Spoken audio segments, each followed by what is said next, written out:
I started the episode by saying that skip that hotel breakfast. But one place where I would say don't skip the breakfast is Japan. And especially if you're staying in Japan in one of the traditional inns, which are called ryokans, right? Yeah. So in the ryokans, it's a hotel, but it's kind of a hotel which is very traditionally Japanese, where you're sleeping on those tatami mattresses. And in the mornings, they give you a breakfast which is known as the Ryokan breakfast. And if I were to put it simply, it is like a breakfast thali that they are serving you. And what you would really get in that breakfast is steamed rice. You'll get miso soup, you'll get fish, you'll get pickles, you'll get a Japanese omelette. Not the Japanese omelette that, we see videos of where there is a bowl of rice and they cut the omelette and it just falls off and there is ketchup on top. That is omu rice. But this is a very different kind of Japanese omelette, one of the softest omelettes you'll probably have ever in your life.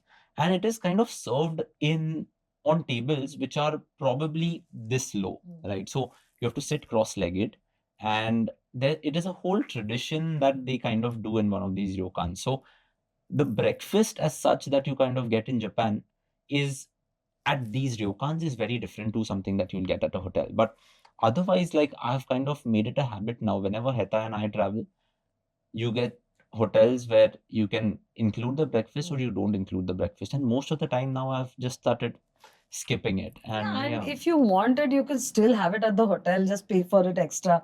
So I think that's a better way that, book the room without the breakfast.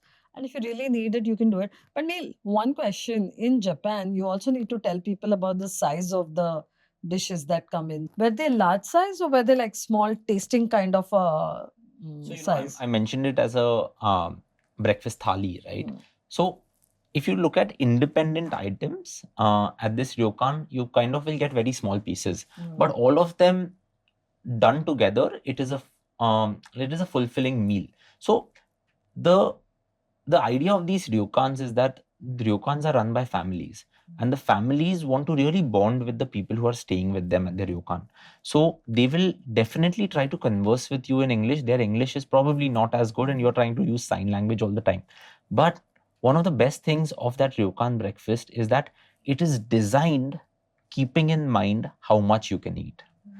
Unlike at a hotel breakfast where I would go and I love dumplings, I'll just keep having dumplings all the time. But over here, the quantity of the rice served, the quantity of the soup served, the pickles that you have, there'll only be 5 or 6 pieces of pickles.